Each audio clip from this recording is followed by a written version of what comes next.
Hello বন্ধুরা, সকলে কেমন আছো? আকাশটা পুরো মেঘে ঢেকে গেছে। সেই সাথে যেই না ঝড় নামলো, তাড়াতাড়ি ছাদ থেকে সব জামা কাপড় নামিয়ে ফেললাম। এখন কিন্তু আবহাওয়াটা এই গরম এই বৃষ্টি। যাই হোক, সারাদিন ধরে রান্নাবান্না সেরে সন্ধেবেলায় মা আর ছেলেকে নিয়ে আজকে বেরিয়েছিলাম। কোথায় গেলাম, কি করলাম, আজকের মিনি ব্লগে সেটাই কিন্তু তোমাদের সাথে আমি শেয়ার করতে চলেছি। বাড়ি থেকে কয়েকটা স্টেশন দূরে গোবরডাঙ্গায় আজকে ছিল আরুষের একটা আবৃত্তি প্রতিযোগিতা। আর প্রতিযোগিতা হয়েছিল এই হস্তশিল্প মেলায়। মেলাটা এত সুন্দর আর এত রিজনেবল প্রাইসে কত কিছু যে পাওয়া যাচ্ছিল কি বলবো।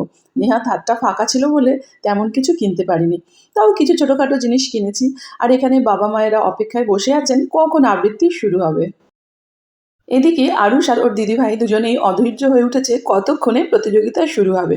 তো যাই হোক, সন্ধেবেলায় সমস্ত মেলা টেলা ঘুরে শেষে ওদের আবৃত্তি কম্পিটিশন শেষ করে ফিরে আসলাম বাড়িতে। বন্ধুরা, এখানে যে কালেকশনগুলো রয়েছে সেগুলো তোমাদের সাথে আমি একটু শেয়ার করি। এখানে দেখো, ক্রুশের কাজ করা যে এত অপূর্ব সুন্দর জিনিসপত্র ছিল সে তোমরা না দেখলে বিশ্বাসই করবে না।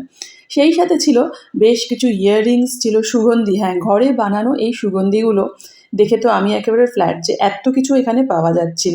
যাই হোক, দেখা হবে পরের মিনি ব্লগে। ততদিন পর্যন্ত সকলে খুব ভালো থেকো।